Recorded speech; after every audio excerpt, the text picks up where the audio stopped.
बिस्मिल्लाहिर्रहमानिर्रहीम अस्सलाम वालेकुम। ये है क्रेसुला ओवाटा और इसको हम जेड प्लांट भी कहते हैं और आम ज़ुबान में हम इसको जेड प्लांट ही कहते हैं। इसमें बहुत सारी वैराइटीज़ होती हैं, सो मैनी वैराइटीज़, और वेरिएशन वाली भी, नॉन वेरिएशन वाली भी, बिग लीव्स वाली भी और स्मॉल लीव्स वाली भी। बहुत सारी वैराइटीज़ होती हैं। जहाँ पे हमारे दूसरे प्लांट्स बहुत ज़्यादा स्ट्रेस में थे, बहुत गर्मी थी, वहाँ पे जेड प्लांट ने उस 48 टेम्परेचर को बर्दाश्त किया और अच्छी तरह ये चलता रहा है। इसने बहुत ज़्यादा गर्मी को बर्दाश्त किया और ना तो इसके लीव्स पर बर्निंग आई और ना ही कोई फ़र्क पड़ा है और ना ही ये बहुत ज़्यादा स्ट्रेस में गया है। यानी कह सकते हैं कि बहुत ज़्यादा हाई टेम्परेचर को ये बर्दाश्त कर लेता है। लेकिन हम इसको स्नोफॉलिंग जहाँ हो रही हो उस जगह पे नहीं रख सकते। जो स्नो वाले एरियाज़ होते हैं वहाँ पे इसको हम थोड़ा-सा इंडोर कर लेंगे और जब वो मौसम चला जाए फिर हम इसको आउटडोर रखेंगे। अगर बर्फ़ थोड़ी-सी भी इसके ऊपर पड़ती है तो इसके तमाम ही लीव्स गल जाएँगे और ये ख़राब हो सकता है। बर्फ़ जहाँ पे पड़ती हो या हीलिंग हो रही हो तो हम इसको, अगर तो थोड़ी देर के लिए हीलिंग है तो फिर ठीक है, लेकिन अगर बहुत ज़्यादा हो सकती है तो फिर हमने इसको या किसी भी प्लांट को हमने हीलिंग से ज़रूर बचाना है। इसका हम बोनसाई बना सकते हैं, बहुत सारी शेप्स में बना सकते हैं और इसके बोनसाई बहुत खूबसूरत लगते हैं। इसकी किसी भी शेप में इसको कन्वर्ट कर सकते हैं और ये खूबसूरत लगते हैं। इसको मैंने बहुत जगह पे बोनसाई बनाया हुआ है और इसकी अलग ही एक लुक होती है। बहुत सारे प्लांट्स होते हैं वो अपनी खूबसूरती की वजह से बहुत खूबसूरत लगते हैं। कुछ प्लांट्स अपने फ्लावर्स की वजह से बहुत खूबसूरत लगते हैं और जेड प्लांट की खूबसूरती है इसकी शेप में। इसको हम छोटे से छोटे पॉट में लगाकर इसकी कोई भी इसको शेप दे सकते हैं और ये किसी भी शेप में ढल जाता है ईज़िली। अगर हम इसको वायरिंग करना चाहें, इसके ऊपर वायर्स लगाना चाहें तो वो हम अपनी मर्ज़ी से जिधर को भी उसको हम ट्विस्ट करेंगे, वो उधर को ही इसकी शेप बन जाएगी। अगर बगैर वायरिंग के हम कर रहे हैं तो फिर भी इसको थोड़ा टाइम तो लगेगा बोनसाई बनने में, लेकिन वो बन जाएगा। इसकी हम टोपियरी बना सकते हैं, पीकॉक की जो शेप होती है या किसी भी शेप में बना सकते हैं। आज हम अपने बोनसाई की लुक को ठीक करेंगे क्योंकि शिप हो रहा है, बहुत इधर-उधर को इसकी ब्रांचेज़ जा रही हैं। तो जो हमने इसकी कटिंग्स लगाई थी उसमें भी इसके लीव्स न्यू-न्यू आ रहे हैं और वो भी एक छोटे से बोनसाई में कन्वर्ट हो रहे हैं। मीन्स कि इनकी रूट्स अच्छी तरह से बन चुकी हैं। अगर तो आइडियल टेम्परेचर है, जैसे बरसात का मौसम है या फरवरी का मंथ है, बाहर का जो मौसम होता है, उसमें इनकी जो रूट्स होती हैं वो जल्दी से बन जाती हैं। अगर तो बहुत ज़्यादा गर्मी है तो या बहुत ज़्यादा सर्दी है तो उसमें थोड़ा-सा टाइम लगता है इनकी रूट्स बनने में, लेकिन जो आइडियल मौसम होता है उसमें 1 वीक में इसकी रूट्स बन जाती हैं।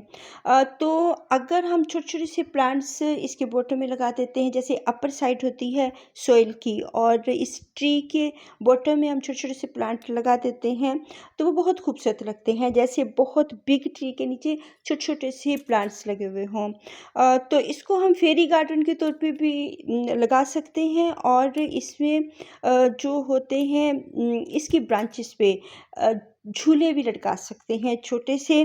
तो आइंदा आने वाले दिनों में जो है, जब हमारे टेरेस गार्डन में बहुत सारे प्लांट्स होते हैं तो हम एक प्लांट पे इतनी तवज्जो नहीं दे सकते हैं, लेकिन आने वाले दिनों में मैं ज़रूर इनको एक छोटा सा झूला लगाऊंगी इसकी ब्रांच पे और वो और ज़्यादा खूबसूरत लगेगा।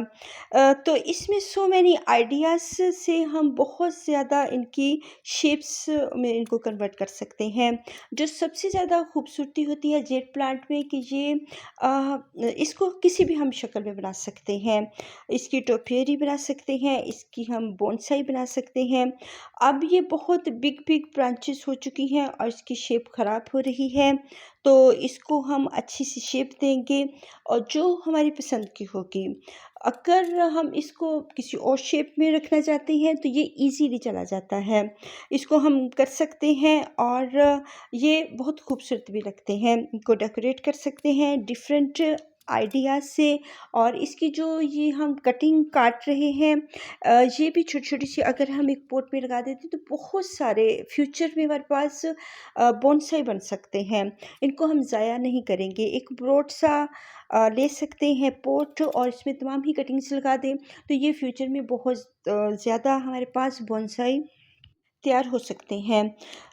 तो जो एरिया खाली है इसको हम भरने की कोशिश करेंगे। ये मेरे साइडों से तो बहुत अच्छी तरह से भर चुका है, और जो इसका अंदर वाला एरिया है उसमें थोड़ा-सा ये मुझे खाली-खाली लग रहा है।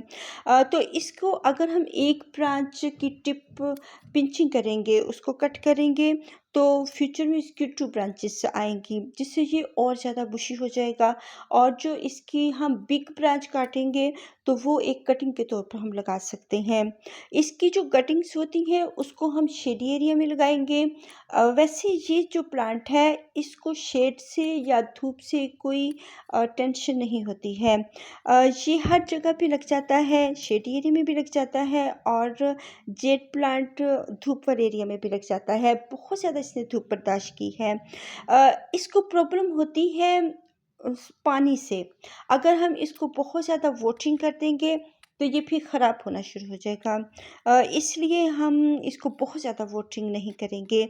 अब तो ये रूट बाउंड हो चुका है, एक बिग प्लांट है और इसको ज़्यादा पानी की ज़रूरत हो सकती है, क्योंकि ये रूट बाउंड हुआ हुआ है और एक दिन में ही इसका पानी ड्राई हो जाता है। लेकिन अगर लगातार बारिशें हो रही हैं फिर हम इसको शेड एरिया में रख सकते हैं, अदरवाइज़ हम इसको बारिश के पानी में ही रहने देंगे।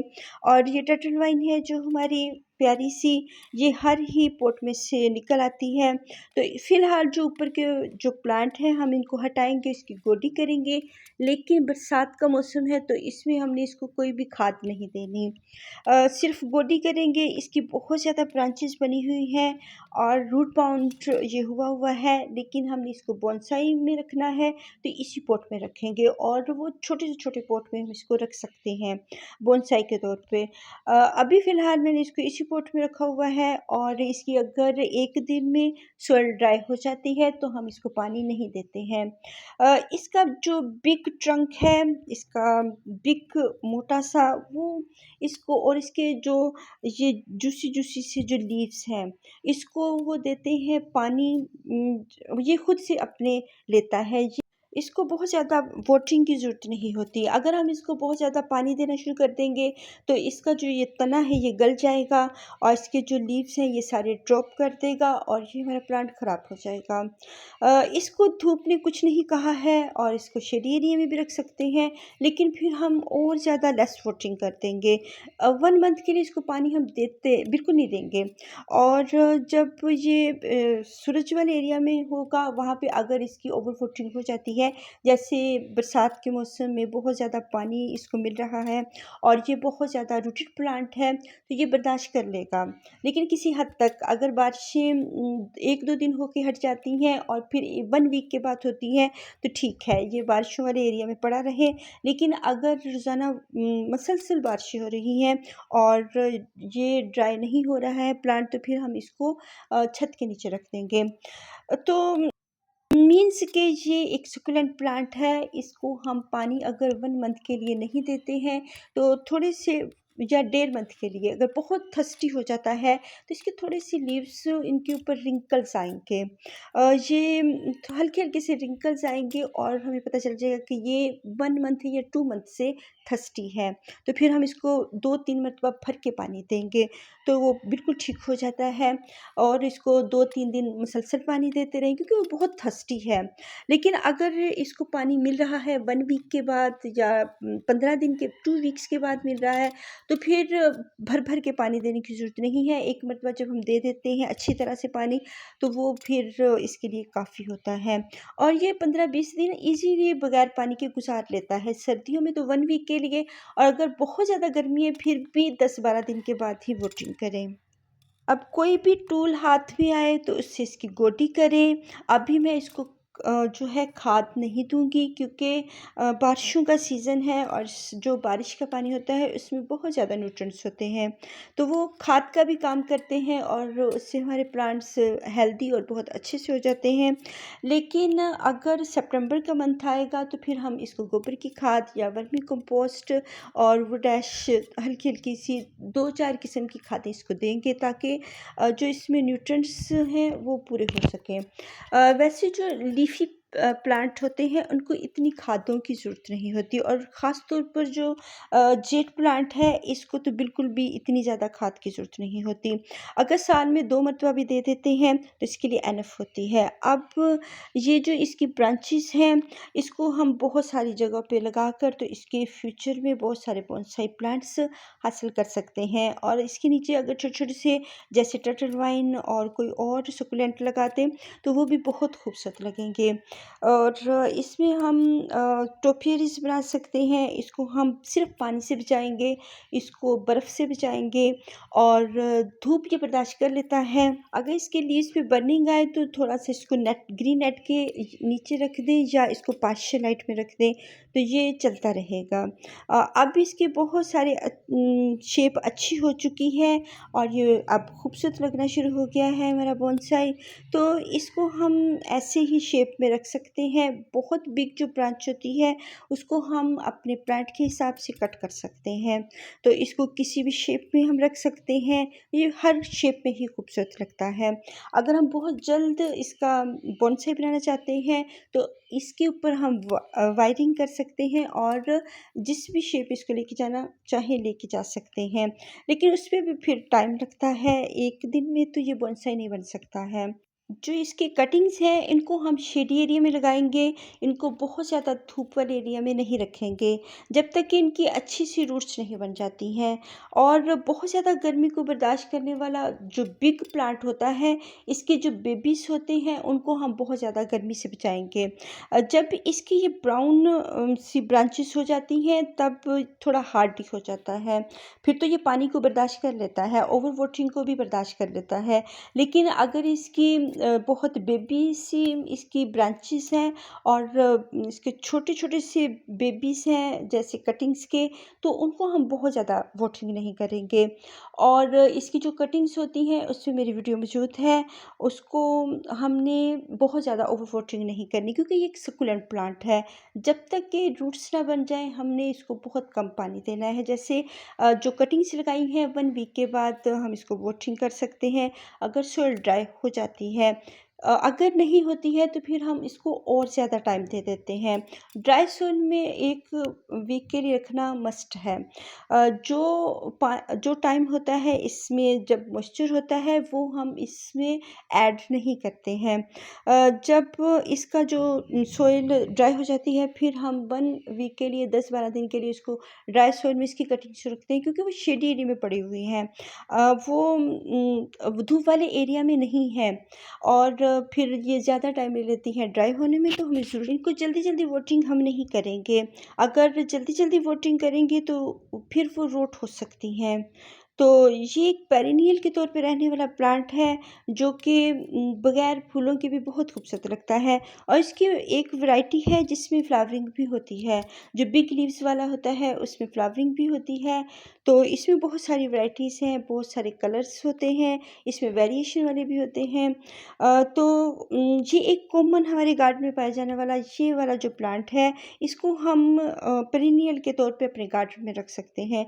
बहुत खूबसूरत प्लांट लगता है और इसकी छोटी से छोटी कटिंग चल जाती है, एक लीफ से भी हम इसको चला सकते हैं। और इसके अगर मैं इसी पॉट में छोटी-छोटी सी कटिंग्स लगा दूँ तो फ्यूचर में तमाम ही जो होंगे वो बोनसाई बन जाएँगे। लेकिन वक़्तन-फ़वक़्तन थोड़े टाइम के बाद हमें इनकी कटिंग ज़रूर करनी पड़ती है। अगर हम इसको कोई शेप दे रहे हैं, किसी शेप में लेके जा रहे हैं, तो इसकी हम साथ-साथ में वो जो बहुत लॉन्ग चली जाती हैं ब्रांचेस उनको हम फिर कट करते हैं। तो ये वो प्लांट है जो फ्लावर्स के बगैर भी खूबसूरत लगता है। अब इसमें पेरिविंकल सदाबहार के जो प्लांट्स खुद ब खुद उग आए हैं, इनको मैंने बाद में उतार दिया था क्योंकि ये बहुत बिग प्लांट हैं, जबकि बोनसाई के साथ छोटे-छोटे प्लांट्स खूबसूरत लगते हैं।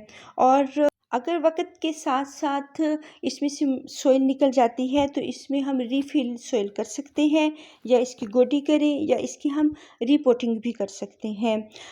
तो इसकी हम रिपोर्टिंग करके इसको दोबारा भी लगा सकते हैं। इसकी जो एक्स्ट्रा रूट्स होती हैं उनको हम कट कर देते हैं। अगर इसकी अभी हम नहीं रिपोर्टिंग कर रहे हैं तो फ्यूचर में हम इसकी रिपोर्टिंग भी कर सकते हैं, इसको न्यू सोइल भी दे सकते हैं। अगर एक ही सोइल में ये सारा वक़्त पड़ा रहेगा तो उसमें इसको न्यूट्रिएंट्स नहीं मिल सकते हैं। तो इसको चेंजिंग अच्छी लगती है 1-2 साल के बाद अगर हम इसकी रिपोर्टिंग कर देते हैं। लेकिन अगर हम रोज़ाना इसको रिपोर्ट करते रहेंगे तो ये प्लांट फिर हमारा आगे नहीं चल सकता। हो सकता है स्ट्रेस की वजह से वो फिर आगे बढ़े ही ना। और बहुत सारे प्लांट्स होते हैं अगर हम इनको रोज़ाना ही रिपोर्ट करते रहें तो फिर वो डाई हो जाते हैं। तो इसलिए हम इसको 1-2 साल में जब रिपोर्टिंग करेंगे तो इसकी अच्छी सी सोइल देंगे, उसमें खाद भी डालेंगे और इसको हम फिर बढ़ने देंगे। अब ये भी एक बोनसाई मैं तैयार कर रही हूँ और इसके साथ जो मैंने कटिंग लगाई थी वो भी एक छोटा-सा बोनसाई बन चुका है। बहुत खूबसूरत ये प्लांट है, हम बहुत सारी जगहों पे रख सकते हैं, बहुत सारे बोनसाई इसके बना सकते हैं, टोपियरीज़ बना सकते हैं और इसको अपने गार्डन में रख सकते हैं पेरिनियल के तौर पर। अल्लाह हाफ़िज़।